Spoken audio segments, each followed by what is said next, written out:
यो मेरो कथा होइन, तर सायद तिमीलाई आफ्नै जस्तो लाग्नेछ। माया त उसले पनि गरे, तर फरक यति थियो, म जिन्दगीभरका लागि, ऊ केही समयका लागि। सहरको भिडभाड बीच मेरा सबै परिवारहरू थिए, साथीहरू पनि थिए, तर मनभित्र एउटा खालीपन थियो जुन कसैले देख्दैनथ्यो। एक दिन सामान्य जस्तै दिन थियो, बजार गएको थिए, केही खास काम थिएन, बस मनलाई शान्त पार्न गएको थिए। त्यही पहिलो पटक उसलाई देखे। सादा कपडा, हल्का हाँसो, तर आँखामा यस्तो गहिराई थियो कि म केही सेकेन्डमै हराए। त्यो हाँसो, त्यो नजर, त्यो मोमेन्ट मलाई थाहा नै भएन कहिले मेरो मुटु उसकोतिर गयो। तर त्यो दिन हामी बोलेनौं, तर आँखाले कुरा गरिसकेको थियो। त्यसपछि म हरेक दिन त्यही ठाउँ जान थाले, सायद फेरि भेटिन्छ कि भनेर। र एक दिन ऊ आई। यो पटक हामी नजर जुधायौं अनि ऊ हल्का मुस्कुराई। त्यो सानो मुस्कानले मेरो पुरै दिन बदलिदियो। त्यसपछि सुरु भयो मेरो जिन्दगीको सबैभन्दा सुन्दर तर पछि सबैभन्दा दर्दनाक कहानी। मलाई थाहा थिएन यो माया मलाई कति टाढा लैजान्छ भनेर।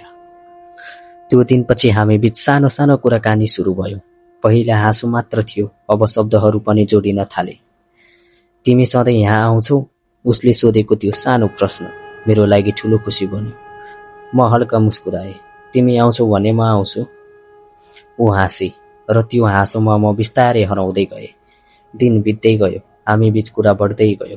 फोन नम्बर साटियो, रातभरि च्याट गर्न थालियो। उसको खाना खायौ भन्ने मेसेज मेरो लागि माया जस्तो लाग्थ्यो।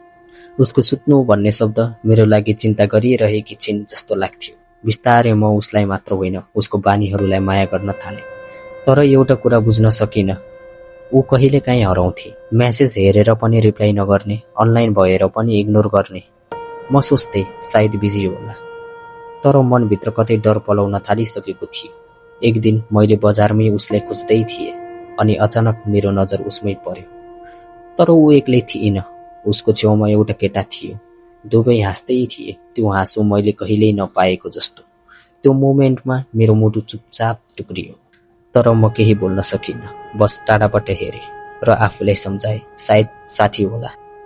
तर त्यो दिनपछि मेरो मनमा शङ्का सुरु भयो र माया बिस्तारै डरमा बदलिन थाल्यो। त्यो दिनपछि म भित्र केही बदलिएको थियो। उसको हरेक मेसेजमा खुसी खोज्थे, तर अब डर देखिन थालेको थियो। तिमी ठिक छौ? मैले सोधेँ। ऊ लेख्थे, हो म ठिक छु, तर उसको शब्दमा पहिले जस्तो न्यानोपन थिएन। पहिला ऊ नै कुरा सुरु गर्थे, अब म मेसेज पठाउँथे अनि पर्खिन्थे। रिप्लाई आउँथ्यो, तर ढिलो, छोटो अनि चिसो। म बुझ्दै थिएँ, ऊ टाढिँदै थिए। तर मन मान्दैन थियो। एक दिन हिम्मत गरेर सोधे, तिमी बदलिएकी जस्तो लाग्छ किन? केही समयसम्म रिप्लाई आएन। त्यो केही मिनेट मेरो लागि घण्टा जस्तो लाग्यो। अनि उसको मेसेज आयो, प्लिज गलत नसोच है। त्यो एक लाइनमै मेरो मुटुले नराम्रो सङ्केत पाइसकेको थियो। मेरो लाइफमा कोही छ। त्यो पढ्ने बित्तिकै सबै आवाज हरायो। मोबाइल हातमै थियो, तर संसार रोकिएको जस्तो लाग्यो।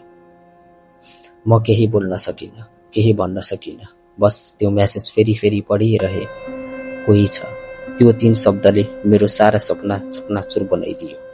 त्यसपछि ऊ फेरि लेख्थे, तिमी राम्रो छौ, तर म उसलाई छोड्न सक्दिन। म मुस्कुराउने कोसिस गरेँ, तर आँखाबाट आफै आँसु झरिरहेको थियो। म टाइप गरेँ, ठिक छ, खुसी रहनु। तर त्यो ठिक छ भित्र मेरो सबै दुःख लुकेको थियो। त्यो रात म सुत्न सकिन। उसको हरेक मेसेज, उसको हरेक हाँसो, सब याद आइरह्यो। तर अब त्यो सबै मेरो थिएन।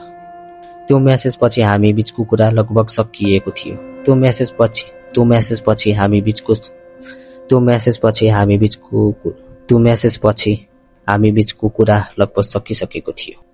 तर मनले मानेन। म अन्तिम पटक उसलाई भेट्न चाहन्थे, एकपटक उसको अगाडि बसेर सबै कुरा बुझ्न। मैले मेसेज गरेँ, एकचोटि भेट्न सक्छौ? केही समयपछि रिप्लाई आयो, ठिक छ, अन्तिम पटक। त्यो शब्दले नै मेरो मुटु हल्लाइदियो। हामी भेट्यौँ त्यो पुरानो ठाउँमा जहाँ पहिलो पटक उसलाई देखेको थिएँ। तर आज सबै फरक थियो। पहिले हाँसो थियो, आज चुपचाप साइलेन्स। पहिले आँखामा माया थियो, आज पराइपन। म उसलाई हेरिरहेँ, केही भन्न शब्द नै भेटिन। ऊ बोल्न थाली, प्लिज बुझ न, म उसलाई माया गर्छु। त्यो सुन्दा मेरो भित्र सबै चिच्चायो, तर ओठबाट शब्द निस्किएन। मैले हल्का स्वरमा सोधेँ, एकचोटि पनि माया गरेको थिएन? ऊ केही सेकेन्ड चुप भई अनि बिस्तारै भने, थिए, तर त्यति गहिरो होइन। त्यो एन्सरले मेरो अस्तित्व नै हल्लाइदियो। त्यो बेला म मुस्कुराउने कोसिस गरिरहेँ, त्यो बेला तर आँखा आफै रोइरहेको थियो। म चाहन्थे ऊ एकचोटि भनिदियोस्, नजाऊ, तर ऊ चुप थिए।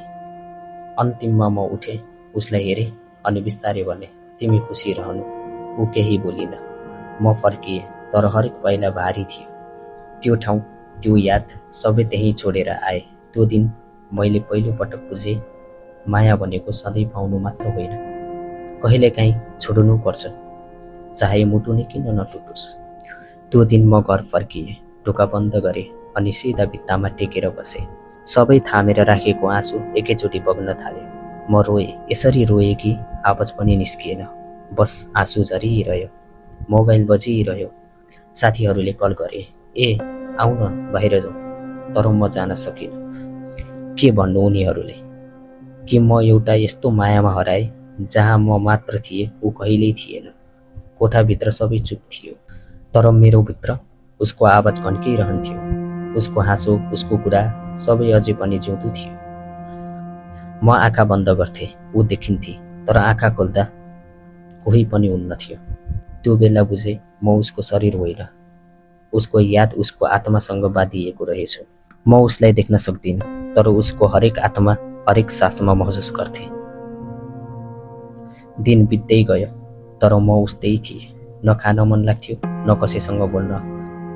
ऐना अगाडि उभिँदा आफ्नै अनुहार चिन्न गाह्रो हुन्थ्यो। साथीहरूले फेरि मेसेज गरे, तिमी बदलियो, के भयो? म रिप्लाई गर्न सकिनँ। कि म मायामा यति डुबेँ कि अब बाहिर निस्किन सक्दिनँ, यसरी भन्नु? राति सुतिसकेपछि म चुपचाप फोन खोल्थेँ, उसको च्याट हेर्थेँ, पुराना मेसेज पढ्थेँ अनि फेरि रोइदिन्थेँ। मायाले मलाई बाँच्न सिकाउनु पर्थ्यो, तर मलाई बाँच्नै गाह्रो बनायो। दिनहरू बित्दै गए, तर म उही ठाउँमा अड्किएको जस्तो थिएँ। बाहिरबाट हेर्दा सबै नर्मल थियो। म हिँड्थेँ, बोल्थेँ, हाँस्थेँ पनि कहिलेकाहीँ, तर भित्र सबै सकिएको थियो। पहिले म भिडमा रमाउँथेँ, अहिले एक्लै हिँड्न मनपर्छ। पहिले साथीहरूसँग हाँस्थेँ, अहिले उनीहरूको बिचमा पनि चुप बस्छु। उनीहरूले सोध्छन्, के भयो तिमीलाई? म मुस्कुराउँछु र भन्छु, केही पनि होइन। तर उनीहरूलाई के थाहा, मेरो मनभित्र यति धेरै पीडा लुकेको छ, बाहिर खुल्न सक्दिनँ। अब म धेरै बोल्दिनँ, धेरै कुरा मनमै राख्छु, किनकि जसलाई सबैभन्दा बढी सुनाउन मन थियो, उनी टाढा भइसकेकी थिए।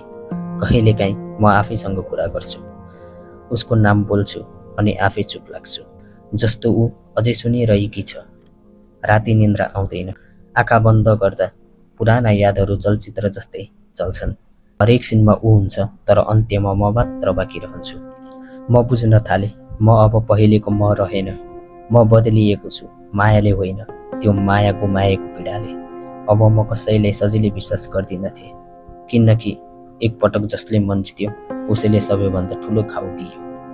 तर अझै पनि मनको कुनामा एउटा आशा बाँकी छ, सायद कुनै दिन ऊ फर्किएला भनेर। तर दिमाग भन्छ ऊ कहिल्यै फर्किन्न। त्यसैले अब म बाँचिरहेको छु, तर पहिले जस्तो होइन। दिनहरू बित्दै गए, रातहरू आउँदै गए। म बिस्तारै सबैबाट टाढिँदै गएँ। म आफ्नै संसारमा हराउँदै गएँ, आफ्नै पीडामा डुब्दै गएँ। एक दिन सामान्य जस्तै साँझ थियो। म एक्लै हिँड्दै थिएँ, त्यो पुरानो बाटोमा जहाँ हरेक कदममा उसको याद बस्छ। अचानक कसैले मेरो नाम बोलायो, ए सुन न। त्यो आवाज मेरो लागि नयाँ थिएन। म रोकिएँ, बिस्तारै फर्किएँ र देखेँ उसलाई। केही सेकेन्ड समय नै रोकिएको जस्तो भयो। त्यही अनुहार, त्यही आँखाहरू, तर आज उसमा केही फरक थियो। ऊ मेरो अगाडि आई, हल्का स्वरमा भनिन्, कस्तो छौ? म मुस्कुराएँ, तर त्यो मुस्कान कुनै भावना थिएन। मैले भने, म ठिक छु। ऊ मेरो आँखामा हेर्दै थिए, जस्तो कि केही भन्न खोज्दै होस्। अनि अचानक उसको आवाज कमजोर भयो र उसले भनिन्, म तिमीलाई मिस गर्छु।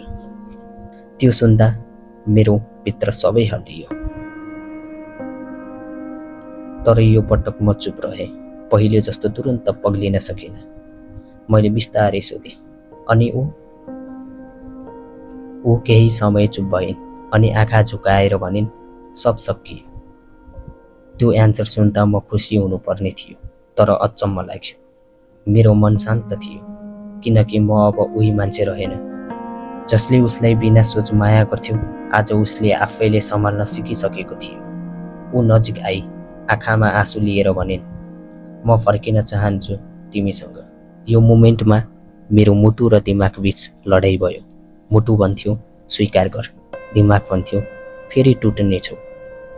अन्त्यमा म बिस्तारै पछाडि हटेँ अनि भने, ढिलो भइसक्यो। ऊ स्तब्ध भई केही बोल्न सकिन। म फर्किएँ र हिँड्न थालेँ। यो पटक म एक्लै थिएँ, तर कमजोर होइन।